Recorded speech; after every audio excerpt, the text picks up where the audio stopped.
Élève de Gryffondor, vous n'êtes pas obligé de vous souvenir du mot de passe pour entrer dans l'expo extraordinaire. Esteban, 11 ans, fait la visite en famille et il est conquis. Par exemple, il y avait des objets qui avaient utilisés pendant les tournages.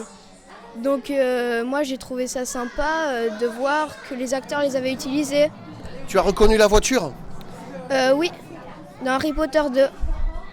C'est la voiture des Weasley. La voiture du papa Weasley est bien garée, à bonne distance d'ailleurs d'un énorme solcogneur. Un peu plus loin, Théa est avec sa mamie. Théa est conquise, la mamie aussi. Superbe, j'ai trouvé l'expo très bien faite, vraiment bien organisée et très agréable. Voilà. Bon, il y a tout l'univers du film. Ça, vous êtes aussi, vous aussi, fan de Harry Potter ? Alors pas trop, plus mes petites filles que moi-même. Mais j'avoue que c'est un univers qu'elles me font découvrir et qui est vraiment très sympa. Il y a un accessoire qui a beaucoup de succès, c'est la baguette. Et là, il faut que la mamie, elle passe à la caisse. Et je le crains, oui. Mais ce sera très volontiers.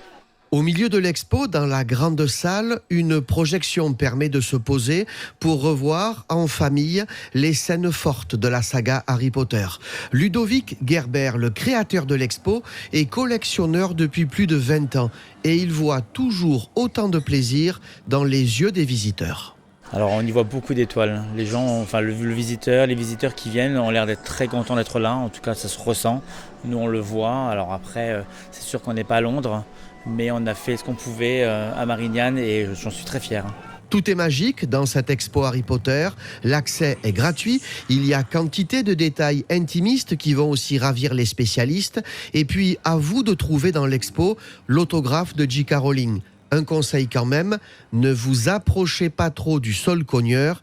Et puis, attention, il y a qui rôde dans les allées l'ombre de vous savez qui.